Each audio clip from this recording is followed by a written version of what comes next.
Ya, ok. Entonces ahora vamos a continuar con bagging. em, y es bastante parecido al árbol de regresión, ¿sí? Entonces tenemos que, acá hay una leve diferencia. Bueno, está data de ftrain igual que antes. Especificamos cuántos árboles tiene que tener este bagging. Y la fórmula la especificamos levemente distinto. ¿Sí? Si recuerdan, antes cuando escribíamos la fórmula, lo hacíamos entre comillas, ¿sí? Entre strings. Sin embargo, lo que hacemos ahora es quitarle esas comillas. ¿Sí? Es decir, en el bagging, cuando estemos especificando la fórmula, tenemos que hacerlo sin comillas. ¿Sí? Es decir, directamente así. ¿Sí? x1 más x2, df data digo igual a df train. ¿Sí? Tenemos que hacerlo de esta forma, sin comillas. ¿Sí? Cuando estábamos haciéndolo con regresión lineal, lo estábamos haciendo con comillas, ¿cierto? Y con R-partitioning estábamos haciendo lo mismo también, ¿sí? Era con entre comillas. Sin embargo, en bagging nos piden que lo hagamos sin comillas. Entonces acá un truco, como para no perder este primer truco que les mostré, agregamos este de eval y parse. ¿Qué hace esto? Es evaluar esto que estaba entre comillas sin comillas, ¿sí? Es decir, busca estos elementos acá en el data frame. Entonces acá el ejemplo que les tenía es, supongan que tenemos ASD, ¿sí? ASD lo definí como 5. Entonces imprimimos ASD y nos da 5. Además tenemos que, si especificamos la fórmula, entre comillas, si imprimimos esta fórmula, nos va a dar con string, ¿cierto? Es decir, imprime entre comillas el ASD. Y esta SD es la fórmula que tenemos, ¿sí? Es este de I, comilla, X1 más X2. Esta SD es eso mismo. Em, entonces lo que hacemos para sacarle estas comillas a la SD y poder evaluar realmente cuánto valen, ¿sí? Porque eso es lo que estamos haciendo. Cuando ponemos estos sin comillas, lo que estamos haciendo es pasarle esta fórmula entre vectores, ¿sí? Esta relación entre los vectores directamente del data frame, ¿sí? Perdón, del environment, ¿sí?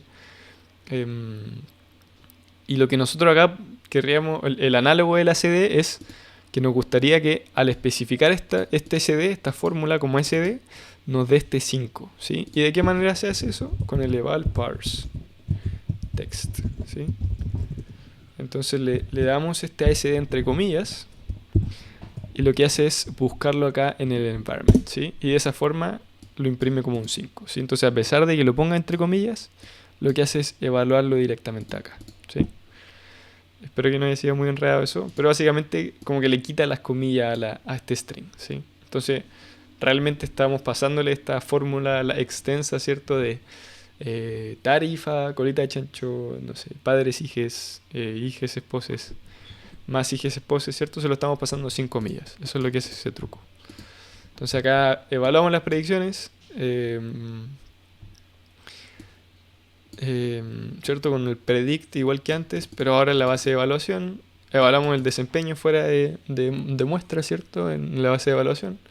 Entonces calculamos el MC, calculamos el MAPE y nos da que el MAPE, si es que comparamos, si recuerdan, este era el árbol podado versus bagging, aumenta nuevamente, ¿sí? Entonces está pasando esto de que nos estamos equivocando más en términos porcentuales. Sin embargo, si es que vemos el error cuadrático medio, en este caso la raíz del error cuadrático medio, está disminuyendo, ¿sí? Entonces acá teníamos el árbol podado y acá tenemos el bagging y tenemos que baja de 40,8 a 40,3, ¿sí? Entonces de nuevo, en promedio, en cantidad de dólares, nos estamos equivocando menos, pero en términos porcentuales para cada predicción nos estamos equivocando más, ¿sí?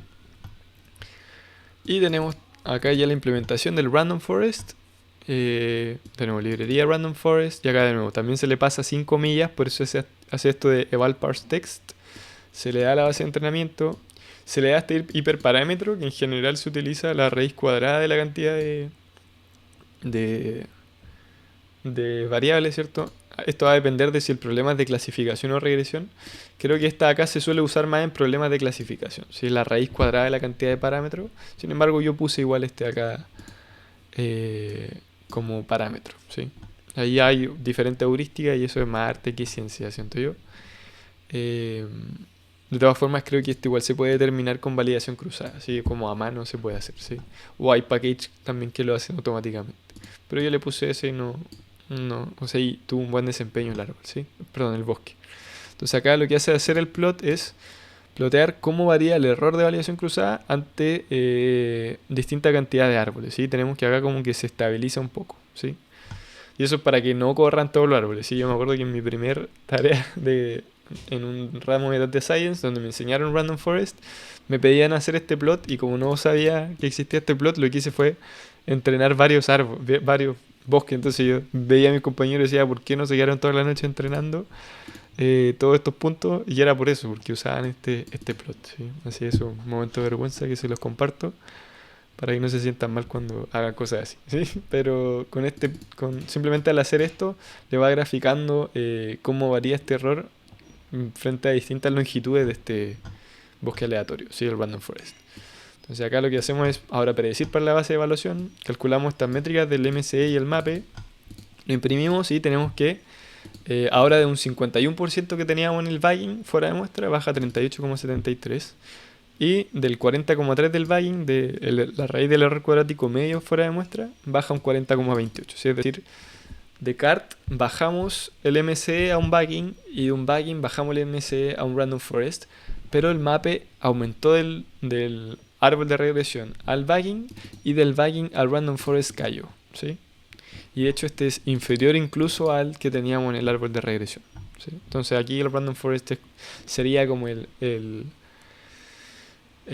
algoritmo óptimo, ¿cierto? Pensando en términos de desempeño fuera de muestra. Y acá tenemos también la importancia de variable del random forest, que nos permite ver cuáles tienen la mayor capacidad predictiva, qué variable en esta especificación. Y tenemos que nuevamente es clase, ¿sí? Y ahora grupo familiar ya pasa a tercer lugar y en segundo lugar tenemos la edad, ¿sí? Y de nuevo esto es qué tanto disminuye la impureza de los árboles en promedio al poner estas variables, ¿sí? Y lo interesante acá es que podemos hacer partial dependence plot, que es una suerte de ver, ¿cierto? Es como una suerte de regresión entre la variable dependiente y nuestras variables independientes, ¿sí? Una suerte de ver el coeficiente, pero lo interesante acá es que es una relación no lineal, ¿sí? Entonces en vez de tener un coeficiente, no sé, la variable dependiente cambia en 50% con la edad, acá lo que podemos ver es cómo va variando en cada punto, ¿sí? Entonces, por ejemplo, si tenemos una variable que es factor, nos dice en promedio cuánto vale la variable dependiente al variar esta clase, ¿sí? Entonces acá tenemos que el precio del ticket es mayor cuando soy de primera clase en promedio, luego cae todo esto para segunda clase y luego cae todo esto un poquito de segunda a tercera clase, ¿sí? Entonces acá eh, tenemos que el cambio de primera a segunda clase es mucho mayor que de segunda a tercera. Si estos valen más o menos parecido y esto ya se dispara el precio, ¿sí? Y bueno, si acá lo hicieran con una variable continua o discreta que no sea un factor como la edad, lo que haría es dibujarles acá la forma, ¿sí? Entonces acá por ejemplo drawing online se vería algo así. A ver, voy a dibujarles. Excelente. A la U. Ok. Entonces si tuviéramos acá el plot, ¿cierto? Acá tuviéramos edad. No me pidan tanto, voy a escribirlo así. Y acá tenemos el Y. Tenemos que se vería algo así, ¿sí? Por ejemplo, ¿sí? Entonces acá nos estaría diciendo, acá es 40 años. Acá 80, ya 120. Me un poco largo.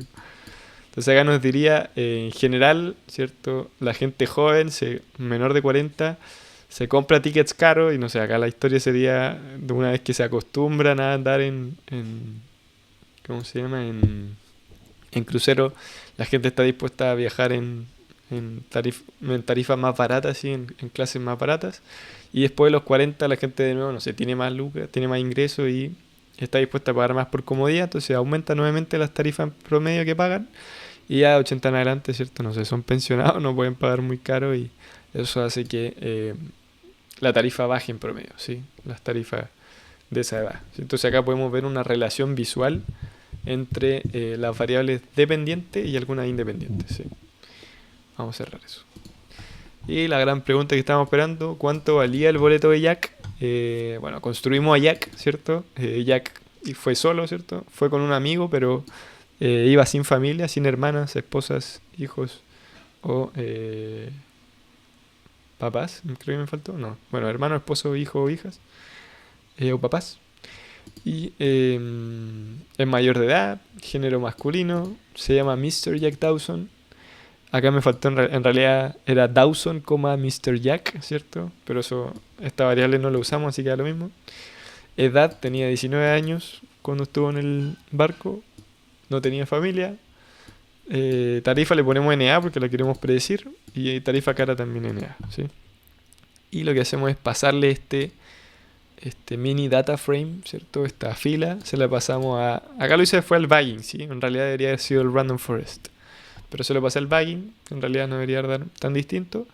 Como vimos el MC, y tenemos que predice que el boleto de Jack era 13.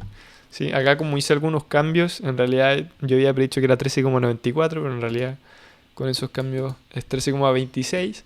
Pero eso traducido a valor presente, ¿cierto? Ajustado por inflación en dólares, son $420. ¿Sí? $420, 420 USD. CLP son en torno a 391.000 pesos chilenos. Y acá en realidad debería ajustarlo por poder de paridad adquisitivo, entonces en realidad son más de 400.000 pesos lo que valía el ticket de Jack, ¿sí? Y bueno, acá les pongo qué pasó con el MSCI y el MAPE, y era esto que les comentaba, ¿sí? Entonces acá agarré las predicciones en este caso, Random Forest, ¿sí? Y lo que hice fue plotearlas. Entonces acá lo que hice fue dividir la muestra en quintiles, ¿sí? Entonces el primer til son los tickets más baratos, y en el quinto til tenemos los tickets más caros, ¿sí? Y acá no puse los valores promedio, pude haber hecho eso, pero no lo hice. Pero lo que hice fue poner los errores, ¿sí? El error cuadrático medio y el error absoluto en porcentaje promedio, ¿sí? Y para cada til, ¿sí? Y podemos ver que en los tiles pequeños, en las tickets que son más baratos, ¿cierto? Que el 20% de los tickets más baratos, tenemos un MSCI de 26 y un MAPE de 49%. Y a medida que nos movemos a los tickets más caros, que el 20% de los tickets más caros, el MSCI aumenta a 7.700 en promedio, pero el MAPE cae a 37%, ¿sí? Es decir, como son tan caros, acá probablemente hay un problema de outliers, ¿sí? Que no corregí por eso. Por eso nos da 7.000, ¿sí? Eso sería en el valor presente, dado lo que vimos, de 13 a 400, no sé, es de 70.000, 80.000 dólares. Es decir, pagan, no sé, 90 millones de pesos por cada ticket. Sí, más encima se murieron. Pero probablemente eso está mal, ¿sí? Deben ser outliers. Pero acá lo interesante es ver esta suerte de monotonicidad que al menos se mantiene hasta el TIL 4, que es que el MSCI aumenta, perdón, sí, el MSCI aumenta y el MAPE tiende a caer, ¿sí? Entonces, cuando tenemos tickets que son caros, en general el MSCI es alto, ¿sí? Porque básicamente son altos los valores de estas tarifas, pero en promedio, dado que son altos, entonces acá el error cuadrático medio era alto, pero ¿cierto? La raíz de esto, calculador tiro, 779, ¿cómo calculo? Acá está, excelente, es 88, ¿sí? Entonces en general nos estábamos equivocando en 88, ¿sí? Entonces si es que tenemos un ticket de $200 y nos equivocamos en $88, eso representa menos que cuando tenemos un ticket, no sé, de $15 y nos estamos equivocando por la raíz de 26, ¿cierto? Un poquito más de 5.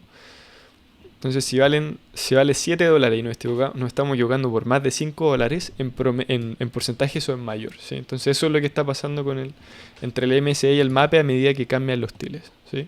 Entonces por eso probablemente tenemos que, a medida que se hace más complejo el algoritmo, tenemos que este aumenta y este cae, ¿sí? ¿Y eso por qué? Porque probablemente se está haciendo mejor en estos que son más altos, y finalmente estos son los que están pesando más, ¿sí? Estos son los tiles que están pesando más en este error. Entonces probablemente nos equivocamos más en los tiles que son más baratos, entre comillas, ¿sí? Y eso hace que el MC sea más chico, pero el MAPE empiece a aumentar, ¿sí? Bueno, espero que le haya quedado claro. Cualquier consulta me escriben. Y ese creo que fue, bueno, el penúltimo tutorial del semestre.